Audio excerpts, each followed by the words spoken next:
Hi, welcome to Sue Marie P. My name's Sue and I love experimenting with new recipes, and I've been trying to get a healthier carrot cake with no refined sugar. I use a tiny little bit of maple syrup and the sweetness of the carrots.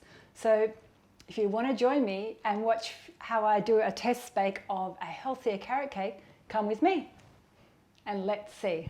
So first step, we need to grab all the wet ingredients, so all the liquids. That's what we call wet ingredients. So I'm using maple syrup, and there's just 1/4 cup, or you can use any other like natural sweetener. So into that, I'm going to add a teaspoon of vanilla. And if you don't have vanilla, you can leave it out. And I've got some oat milk here, or you can use any other type of milk. You can use regular milk or any other plant-based milk. And we're going to do 1/4 cup. And I've got 2 large eggs. I'm just going to pop them in and whisk all this with a fork.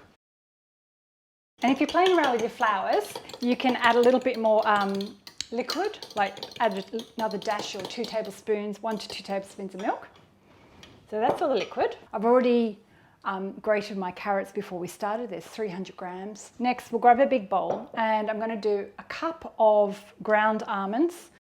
And I'm going to add rice flour, just white rice flour. That's 1/4 cup. And I've got 40 grams or 1/2 cup of desiccated coconut. And in there I've got 1 teaspoon of baking powder and baking soda. I'll do a pinch of salt, which is optional.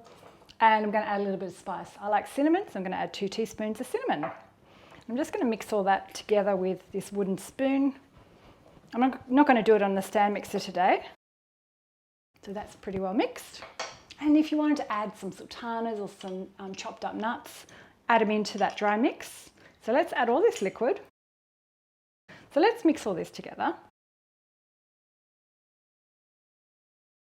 Now, of course, we've used the ground almonds. The cake will be a little bit more dense and not kind of like a light fluffy sponge, but that's more the style of this healthier style cake. I'm going to add in all these carrots, mix all those together. And if you're new here today, consider subscribing. All you need to do is have a Google account, hit the bell, and you get notified when I've got a new video. So this style of cake doesn't really need to be mixed too much. And I'm going to do it today in my square rectangle, it's not a rectangle, square 20 centimetre tin. And I'm just going to pop all that mix in.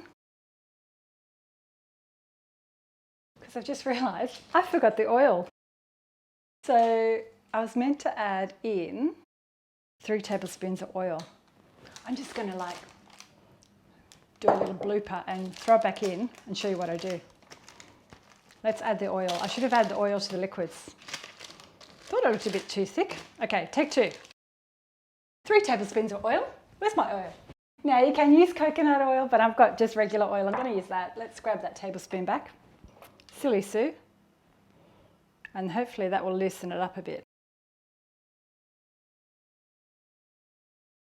If that happens to you, just do what I just did and we'll see if it works out. Sometimes I get carried away talking and I forget what I'm meant to be doing. All right, let's throw that back in. I've got my oven on 160 degrees C fan forced, or 180 without a fan. I'll pop some other Fahrenheit measurements above.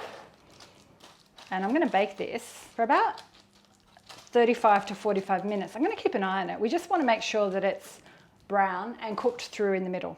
Okay, that's my cake. Now I'm going to bake it and let's do a taste test when it cools down.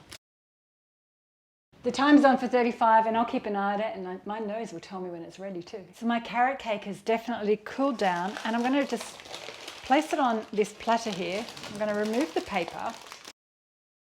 So with many of my cakes, I pop them on this black platter. And just before I test it, I'm going to do a quick cream cheese frosting. And I'm just going to do cream cheese, which has been at room temperature. So that's 280 grams or 1 tub.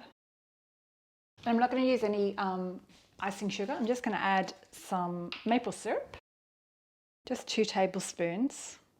You can add more or less depending on how sweet you want it, but I don't want it too sweet because I'm trying to reduce the amount of sugar in this recipe.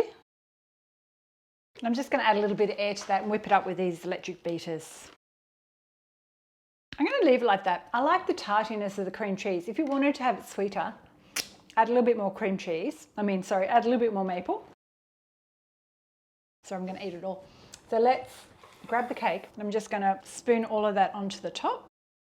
And I'm not going to add any nuts or anything. I'm going to take this to someone's house this evening, and they've got a 3-year-old.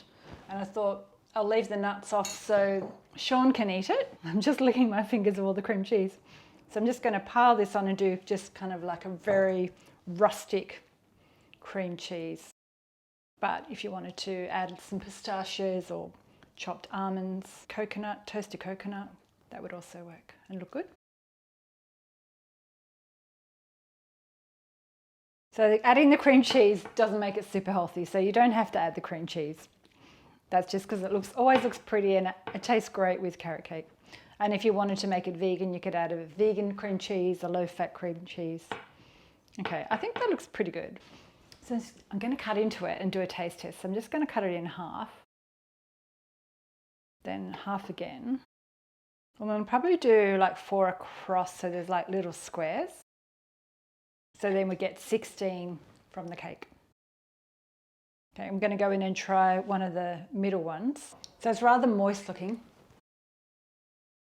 I was worried that it wasn't going to like fluff up enough, but it tastes really good. I think adding the rice flour has given it a little bit of structure, and the coconut adds the structure to the almonds. I tried one a few weeks back and I just did total ground almonds, and it was a bit soggy and too moist, but this is really good. So if you're on a low sugar diet or you're trying to avoid white sugar or refined sugar, try this recipe. It's really tasty. Don't forget to hit the thumbs up, share it with a friend, pop a comment below if you give this recipe a go and let me know how you go. And don't forget, if you want to make it totally vegan, don't use cream cheese, use vegan cream cheese, and swap the eggs out for flaxseed. I'll pop a few other recipes up above that are some healthy treats, and I'll see you next time. Thanks for watching. Bye. Yum yum.